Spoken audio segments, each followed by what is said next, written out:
Hello guys, narito na naman po tayo. Ito pong muli si Nanette ng Net Cooking. Ngayong araw na ito, tayo po ay gagawa ng pie crust. Kasi kaya ko po naisipan na gumawa ng video ng pie crust lang. Kasi every time na gumagawa tayo ng ginagamitan ng pie crust na mga recipe, sa umpisa ng video, lagi tayong gumagawa. Ang nangyayari po, humahaba yung video, naiinip yung mga viewers natin. So, kaya nag-decide ako na gumawa ng yung pie crust lang para pag gumawa tayo ng video kung paano gawin yung pie crust, so pupunta na lang po tayo dun sa video kung paano po gumawa ng pie crust. Okay, so today, gagawa rin tayo ng apple pie. Kaya ko nga naisipan ito. Pero unahin ko muna yung video ng pie crust. So ito pong mga apple, itatabi ko muna dito. Then dito po sa paggawa ng pie crust, ito po mga kailangan natin. So, una-una, kailangan po natin ng isang medyo malaki na working surface. So, ito medyo malaki siya. Then, kailangan din po natin dito ng all-purpose flour. Ito, ang gagawin ko po ngayon, yung pie crust na doon sa ilalim at saka doon sa top. Kasi yung halimbawa, katulad ng egg pie, so yung ilalim lang ang may pie crust doon. Pero pag gumagawa tayo ng buko pie, yung ilalim at saka yung top niya, meron po siyang pie crust. Then today, ang gagawin ko po is apple pie. Kaya dalawang pie crust po yung gagawin natin. Kasi pagka isang pie crust lang, ang kailangan po natin ay 1.5 cups of all-purpose flour. Pero pag doble yung gagawin natin, ang kailangan po natin dito, so yun po yung gagawin natin. 2.5 cups of all-purpose flour po ang kailangan natin. Kailangan po natin ng 200 grams of butter. Then, kailangan po natin ng malamig na tubig, ito o cold water po ito. Kailangan natin dito ng itong salt. Then, granulated sugar. So, if 1.5 cups lang ang kailangan natin, 1 tablespoon lang po ang granulated sugar. Then, pag ganitong marami, so 2 tablespoon. At yung butter po, aalisin lang natin yung 1/3 niya. Pagka yung isang pie crust lang ang kailangan natin. Kailangan din po natin dito ng rolling pin. So, then itong pastry cutter. Kung wala nito, pwede yung dalawang knife lang ang gamitin nyo. Then, itong baking pan. So, dito po natin ilalagay yung ating pie crust. Okay, so ang gagawin natin, paghahalo-haloin natin ito. So, kakamayin po natin. Kaya gagamit ulit tayo dito ng veneer na glove. Yung glove, ayan o, cooking po yan. Ginagamit talaga sa cooking. Okay. So, ang gagawin natin dito, meron po tayo ditong isang medyo malaking mixing bowl. Okay. Then, dito po, ilalagay natin dito itong ating all-purpose flour, salt, and then itong sugar.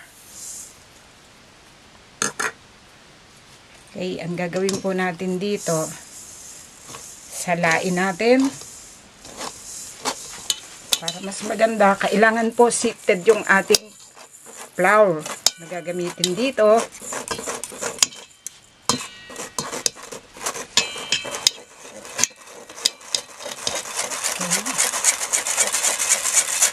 Madali lang naman gawin itong pie crust. Kaya lang, ang mahirap lang dito, kailangan po talaga yung texture niya tamang-tama. Kailangan maging elastic yung pie crust para hindi siya madaling mapunit, hindi siya malambot, hindi malabsa, pero hindi rin naman matigas. Okay, so ang sikreto po niyan, nandito po sa butter. Kailangan po kasi mag-resemble itong butter at saka itong flour. Kaya ang gagawin natin, isa-isa, kailangan hiwa-hiwalay siya. Kaya ito po, cut in cubes. Kailangan po itong butter, talagang malamig ito. Kailangan cold yung butter. Okay, ilagay po natin isa-isa rito. Hindi dapat siyang magdikit-dikit. Kailangan isa-isa yung paglalagay natin. Okay, tuloy natin. Okay, so kailangan naka-distribute siya dyan. Then, tapos, meron tayo itong pastry cutter. Ikakat natin yung butter dyan hanggang sa magsanib yung butter at saka yung harina, yung flour natin. Okay. So, ngayon, nasa 5 minutes na ginaganito natin ito. So, ang gagawin lang natin dito, yung ilalim, ilalagay natin sa ibabaw. Tapos, gaganituhin ulit natin. So, kailangan yung butil ng butter, kailangan lumiit siya. Yun talagang nakipapansin natin na sumasanib doon sa harina. Okay. Then, aalisin natin ganyan dito sa pastry cutter. Kaya kailangan po natin gumamit ng ganito o veneer na glove para nun hindi tayo mahiwa kasi matalim po ito. Itong blade nitong pastry cutter, matalim po ito. So, ang gagawin natin ngayon po dito, ganyanin natin para makasigurado tayo. Papansin natin, oh, basa-basa siya. Medyo parang basa-basa gawa ng butter. Yan. Pino na siya, oh. Nagsanib na yung butter at saka yung harina, oh. Ganyanin natin.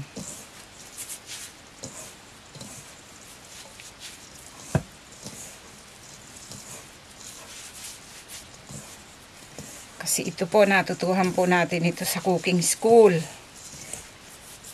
Nag-aral po tayo ng baking.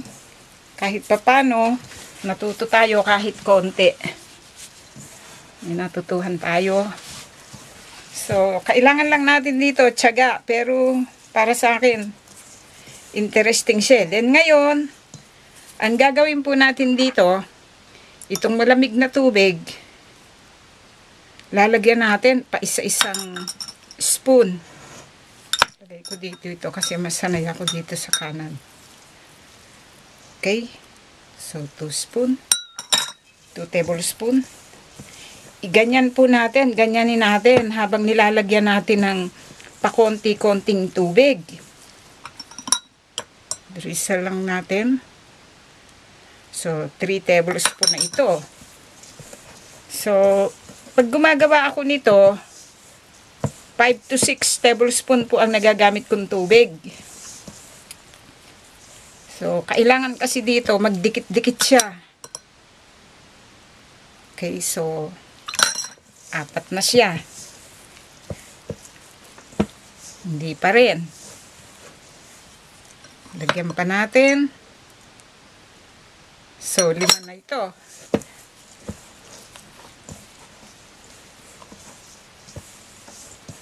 Ganyanin natin mabuti. Kailangan magkapit siya lahat eh.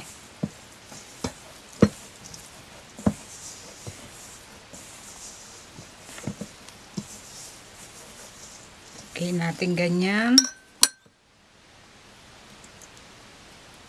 So, 5 na itong tablespoon. Dito palagay ko. Magdidikit-dikit na siya rito. Kulangin man ito, konti lang. So, ganyan natin. So, nilagyan ko pa ng kalahati, ha. Palagay ko dito, ayos na to. Gamitin natin yung 2 kamay natin. Kahit nakikita natin ganyan, inid lang natin na ganyan, pagsama-samahin natin siya. Kasi kahit nalagyan natin yan, akala lang natin kulang pa, pero okay na po yan. Kasi yung butter, nagme-melt na siya eh. Kaya hindi na natin dapat lagyan. So, okay. Ganito po ang paggawa ng pie crust. Natin ito.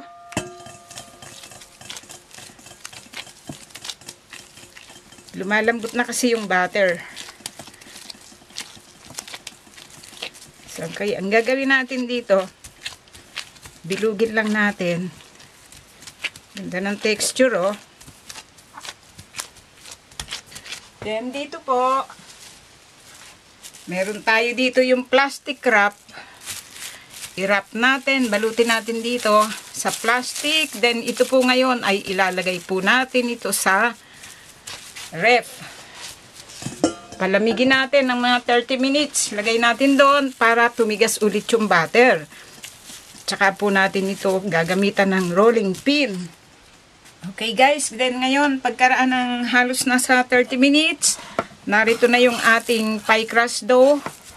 So ang gagawin lang natin dito, kailangan lang meron tayo yung isang medyo ito oh, malaking working space. Then itong flour, extra flour, rolling pin, at saka itong pangkat natin. So alisin natin dito sa plastic wrap itong ating gawaan. I-dust natin ng flour, pati na rin itong rolling pin. Then itong kamay natin. Ito kasi dalawa yung gagawin natin. Hatiin natin. Okay. So, mas malaki yung nasa ilalim. Ito yung pang lagay natin sa top. Okay. Tabi natin. Then, ito po, gagawa tayo ng bilog dito.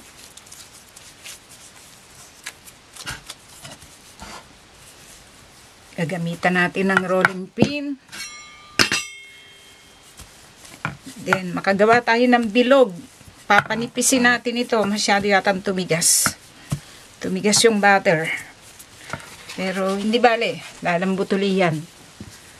Habang ginagawa natin.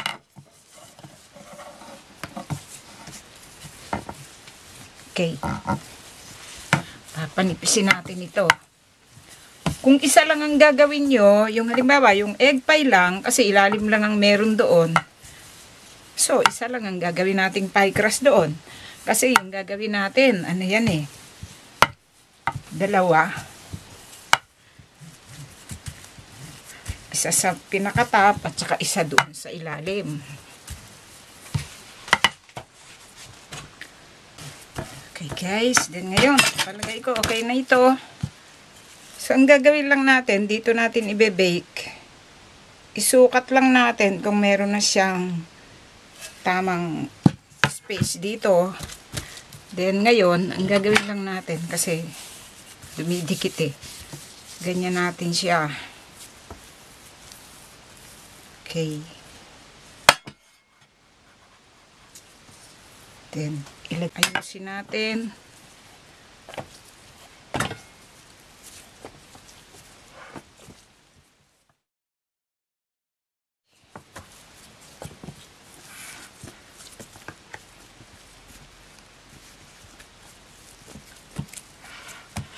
Kailangan kasi mag-balance yung thickness niya para nun maging pantay.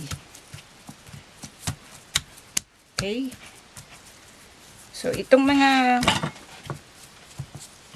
ano dito, excess dito, gugupitin lang natin.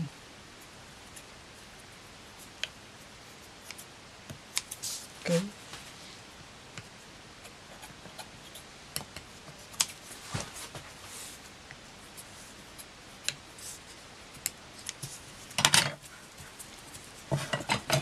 Ngayon guys, kung gusto nyo, ito sama natin doon sa isa pa. Lagyan nyo lang ng pork na ganyan yan. Ayan. Nagkakaroon na siya ng design. Kaya lang ako, ang ginagawa ko, ginaganyan ko siya. Itong aking fingers. Madali lang naman, oh. Simple lang.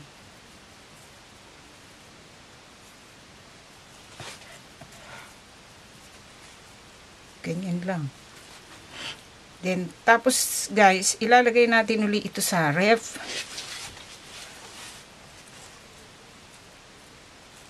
Para tumigas siya uli habang ginagawa natin yung ating filling. Kasi ngayong araw na to, ang gagawin ko yung apple pie.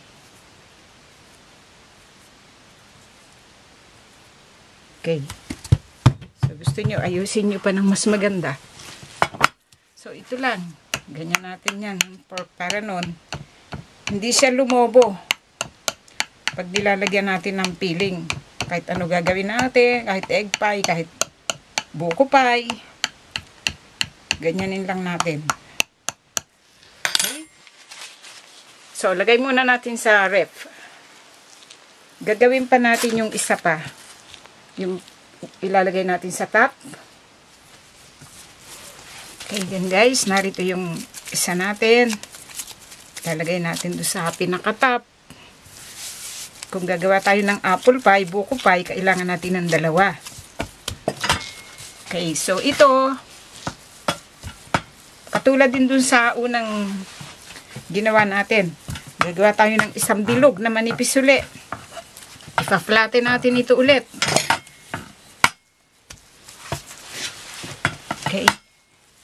Tutuloy-tuloy lang natin hanggang ma-flatten natin. Kailangan din to, pantay yung thickness niya. Okay.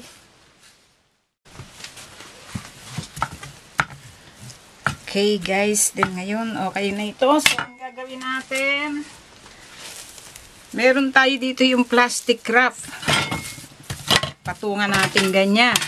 Kasi lalagay ulit natin ito sa ref. Ibilot natin ganyan, oh, para hindi dumikit.